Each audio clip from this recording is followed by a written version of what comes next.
About 53,000 juveniles are incarcerated due to juvenile or criminal justice involvement. They are detained in detention centers, long-term secure facilities, residential treatment centers, adult prisons and jails, and group homes. About 1 in 10 youths are incarcerated in adult jails or prisons.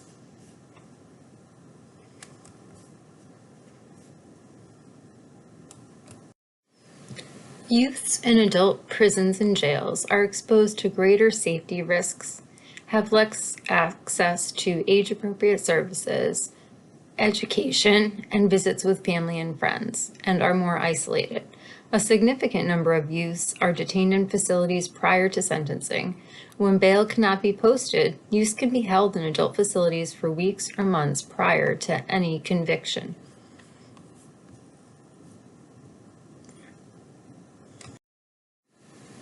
The Connecticut Office of Child Advocate released a report in January of 2019 regarding the substandard conditions in state facilities for youth offenders based on a year-long investigation.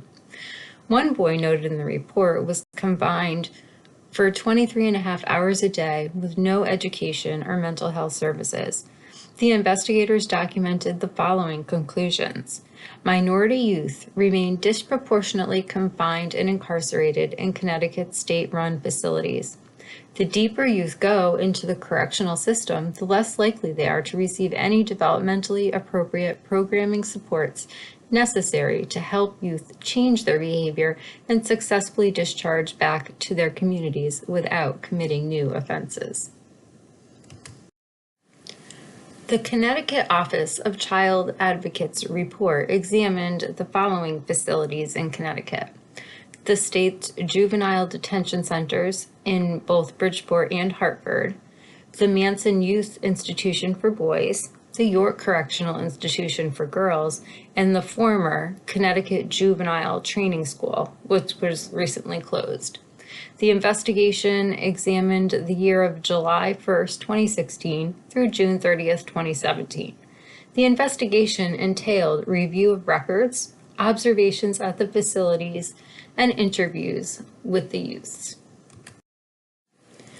The report examines the following components of each facility separately: suicidal behavior and prevention, use of restraints and isolation, availability of rehabilitation programming, access to educational programming, access to family visits and family therapy, reporting on prevention, and child abuse. The article that I'm featuring in my presentation is titled "Lawmakers Hear Reality of Teen Incarceration Conditions." The source of this article is the CT News Junkie. It's a Connecticut news site that is updated daily and reports on state politics, public policy, and courts and the healthcare system. The article is dated April 16, 2019, and can be found using the link below. The article discusses the issue of youth in adult prisons.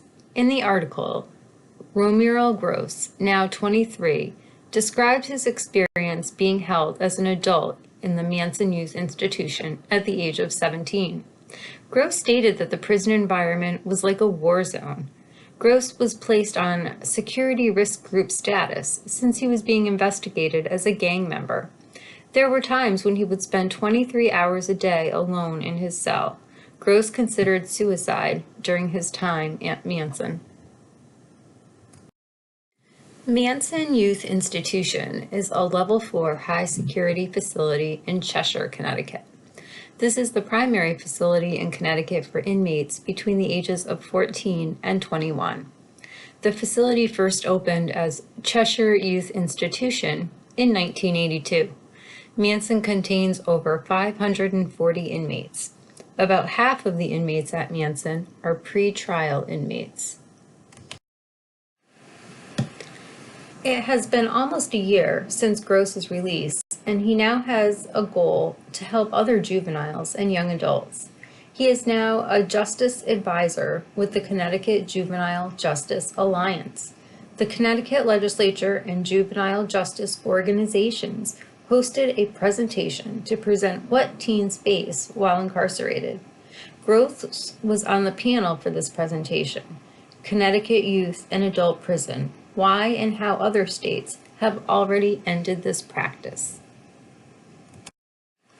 The controversial issue in this article is whether car theft should be added to the list of crimes that would cause juveniles to be placed into adult prisons. Legislators are currently considering several bills to address an increase in juvenile car thefts.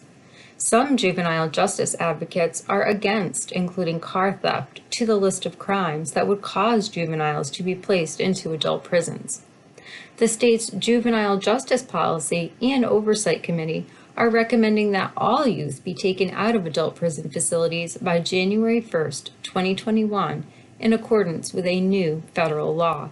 Connecticut ranks 6th in the nation in the number of juveniles being held in adult prisons during pretrial proceedings. Arrests of juvenile car theft are up 37% in the past 10 years in Connecticut. Advocates of the proposal to trigger an automatic transfer to adult court for juveniles involved in car theft, if they have at least 2 prior felony convictions, feel car theft can cause dangerous situations. Car thefts have led to high-speed chases that have resulted in deaths. Youths don't have the driving experience to operate a motor vehicle safely. Police officers and innocent people are being endangered. Due to current legislation, offenders know they will not face a meaningful punishment. Proponents of the new legislation feel all other juvenile crimes are down between 48 and 64%. If the Raise the Age reform that extended the age protecting juveniles from age 16 to 18 was causing harm, there would be an increase in other juvenile crimes. The number of car thefts involving adults has increased at the same rate as that of juvenile-involved car thefts. Therefore, it is not just a juvenile issue. Connecticut ranks low for stolen cars as compared to the nation. Current law allows prosecutors in juvenile court to argue a transfer to adult court when it is not automatic. Juvenile court is better positioned to treat repeat juvenile offenders than adult court. The next couple slides provide a listing of crimes with mandatory transfer to adult court and some that can be either mandatory or discretionary, depending on the circumstances. Most crimes are discretionary with respect to transfer to adult court. You can find a full listing of crimes and the rule with respect to transfer at the following location. It was important to me to know the current crimes that constitute an automatic transfer in forming an opinion with respect to car theft. You will notice that whether a transfer is mandatory or discretionary for some of these crimes is dependent on whether it is a felony B or C. You will notice on this slide that with this listing of crimes, whether it is mandatory or discretionary is sometimes determined on whether the crime is considered to be in the first degree or in the second degree. There is another piece of proposed legislation being talked about currently that I find relevant that focuses on programs for juvenile offenders. There's a link to an article here on this slide, and the article is dated April 29th, 2019. The article discusses a bill that was advanced that takes juvenile offenders out of adult prisons and places them into appropriate rehabilitative services. The proposed bill would provide several programs and services for juvenile offenders charged and sentenced as adults. In an effort to reduce recidivism, juveniles held as adults would be placed into secure settings with therapeutic services.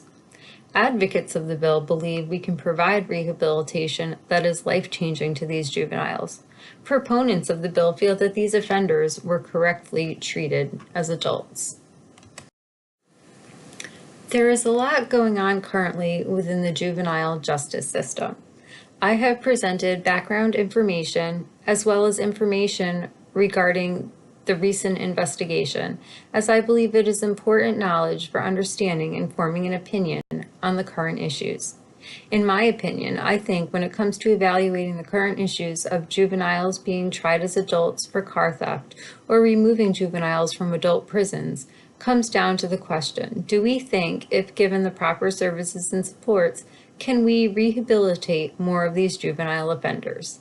If the answer is yes, then I think we have our answer on bills currently being proposed.